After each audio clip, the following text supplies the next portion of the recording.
Greetings and welcome here to Simple Scotch Reviews. Another impromptu review. I do that often for samples because I like to try them and don't end up setting up the whole setup to do a full review, going through that process. So we're just going to have a quick impromptu, quick hitting review. I'm going to try to keep this one very quick. Here we have Glenglassaugh Revival. It is bottled at 46% ABV. It's non-chill filtered and natural color, just checking on that. It is a no age stated Highland single malt Scotch whiskey. I have no experience with Glenglassaugh, so I don't have any background to give on other things I've tried from them because I literally have no other experience besides this whiskey. So that's always new and exciting to try something new.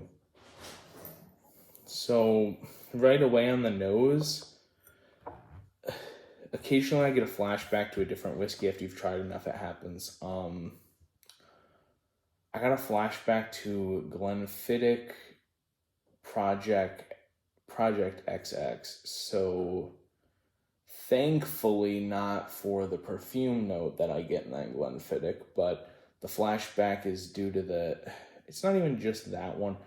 It's got the sherry, which is probably why I thought of the project in my head.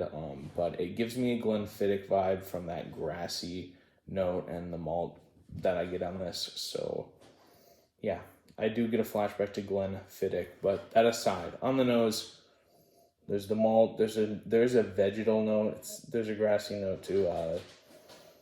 And I do get a hint of leather on this whiskey. There's caramel, a sweet caramel, rich sweet caramel, and I'm getting a slight nutty note as well. So this whiskey does have sherry influence, like obvious on the nose. The weird thing is on the nose, I'm getting full on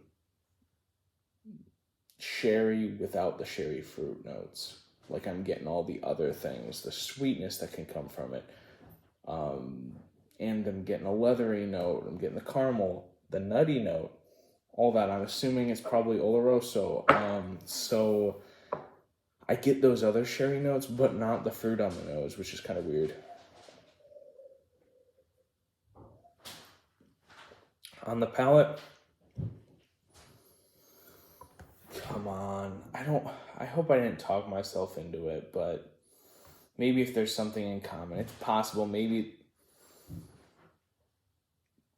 I stand corrected. So how I mentioned the Glenfiddich Project XX, to me, and it's even the same fruit, to me, Glenfiddich Project XX, I might be off base here. I unfortunately don't have it around to pull out for a quick comparison, but that Glenfiddich Project XX is a very close comparison to this one.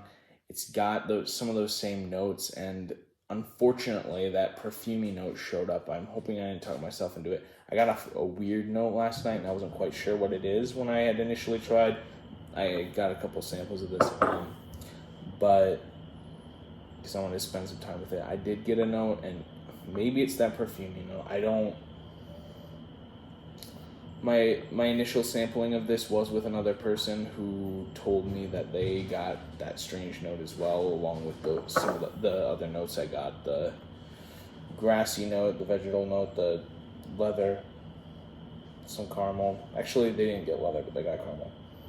But for me, on the palate, I am picking up some of the fruits. So, sorry, we had that divergence from this whiskey by me talking about that Glenfiddich Project XX because it might have that perfumey note. Let's get back to this whiskey. On the palate,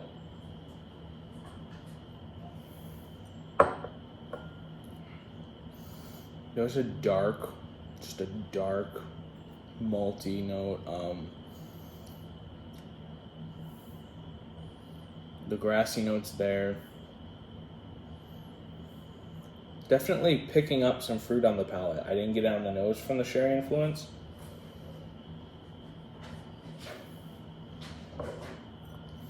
Sherry fruit, sweet, rich caramel,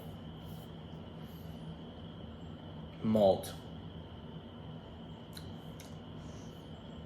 Probably not that perfumey note. I'll have to maybe try to find that Project XX to see for myself. I'm not getting the perfumey note. It might even be one of those that, because these other notes are making me recall that Glenfiddich, there's stuff bleeding. I don't know. Scratch what I said about the perfumey note. I'm not getting it on the palate here. Yeah. No perfume note. So to recap this whiskey, on the note, lots of the other sherry influence. There's malt, but on the nose, I get a slight leather, rich caramel, sweet caramel, a nutty note, along with the malt note. But from the sherry influence on the nose, no fruit. On the palate, definitely fruit and some sweetness, and the dark brown sugar, rich brown sugar sweetness. More than caramel on the palate, I'm getting definitely that rich brown sugar that I can get with sherry cask, along with the fruity notes. Unfortunately, I can't give you much for specifics on the fruity notes because I'm not really distinctly picking out like any kind of, it's not citrus, I can tell you that much, but maybe plum, but it's those kind of notes, not the citrusy notes or anything tropical.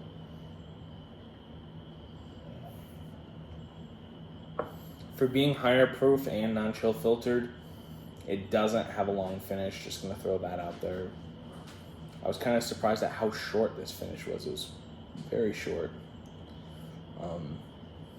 Overall, interesting sherry on the nose, a different sherry on the palate. Overall, I recommend trying this whiskey. It's definitely worth a try for someone. Not gonna say it's a wow or something special. It's worth a shot. It's a solid whiskey. Pretty reasonably priced, as I understand. Might pick myself up a full bottle rather than just this sample.